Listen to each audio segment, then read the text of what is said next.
Here's a quiz I created in Google Forms. I just wanted to show you really quickly how I made it using the EquatIO Insert Math tool. So I'm going to duplicate this question, and I'll keep solve for y here. I'll delete the problem that is there. And so the Insert Math button is right here. When I click it, I get the toolbar, and I can use any of the tools to create my equation. I'll just use the equation editor really quickly, and I'll do something very basic. Y equals 4 plus 5. Okay, very basic, and I'm going to click Insert Math. And we now have the equation. So from the teacher side, this is pretty straightforward. You use the equation editor, you can add equations in. The issue is, though, if the student is responding by using EquatIO, it inserts an image, so it will not auto-grade. But if the student enters the answer manually by typing it in, you can use the validator to auto-grade. So there are a few things you have to consider here. I'm going to go ahead and delete this problem to show you these two examples. The first one is designed so that students will directly add in their response to this question. And I have correct answers entered. I did that in the answer key section. A couple different formats for that. And I have the 1 point value. And so this box, mark all other answers incorrect. So because I'm asking them to type it in directly in the instructions on the question, they have to type this in. No EquatIO allowed here. And that would be something I would have to clarify with my students. The other problem asks them to use the Insert Math button, which is EquatIO, which creates an image file.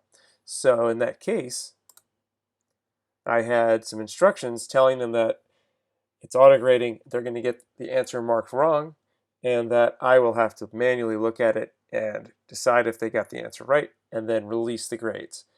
So that's so I could put correct answers in here, but they're going to be marked wrong anyway, and I don't want the students to see that they got the right answer and it still got marked wrong. So I'm not going to put the correct answer in here, and I'm not going to have it mark all other answers incorrect. So basically they're going to get it wrong, and then I have to decide if it's right or not. So that is the design on the back end when you're creating your forms. So let's go look at it. We'll do a preview.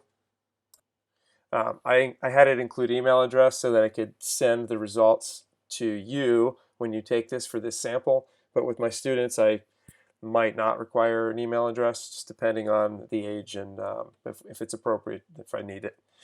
So here are the two questions. This one says to use the keyboard, so I'm going to type it in. Y equals, and really all I can do is put the answer in. I can't do multi-lines, but it will grade automatically, which is nice from the teacher's perspective, but I can't show my work. And the other one, I can show my work, but it won't grade automatically. So right here, I'm going to, it says click the Insert Math button. So let's do that. And it opens the toolbar. Now I can go ahead and use any of the tools for input to answer this. I will use the equation editor, and I can retype the problem if I want, but it's going to be right there. So I will just +3, I'll show my work like that, and then I'll do the same thing on the other side. 7 minus 2, and I'll have to do the -3 on that side. I will hit return, and then I can start reducing this. Y equals 2. Okay, so there's my response, and I click Insert Math, and there's the answer. It looks great. I'm ready to submit my response. Maybe I do want to get this emailed to me, and I submit it. Now, as a student, I can click View Score, and just like I described, this one got marked right, this one got marked wrong, but it doesn't show what the response, what the correct answer was supposed to be. I got a notification saying I got the email, but notice there's no score here. So the first one gets scored, the second one did not. So now I will go back and show you why did this get graded and released already, first of all. So let's go back and look at the settings, and under quizzes I have release grades immediately after each submission. So probably if I knew I was going to be looking at the EquatIO response, I would just change this to later after manual review so the students didn't get the response yet. That's probably the best way to handle this.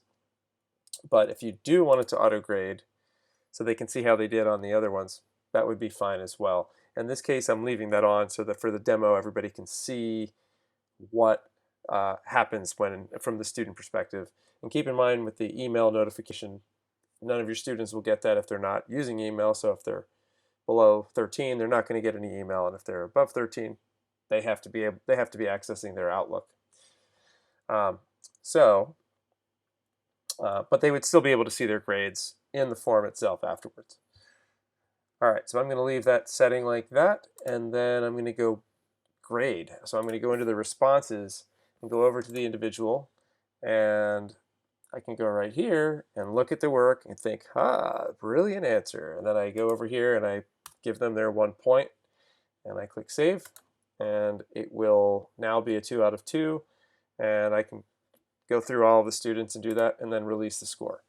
I would have my list right here. I can write a message, but notice it says send emails and release. I'm going to click that, but they're not going to get an email if they're students that don't have email. Okay, that's it. So it's now graded. They would actually get a 2 out of 2.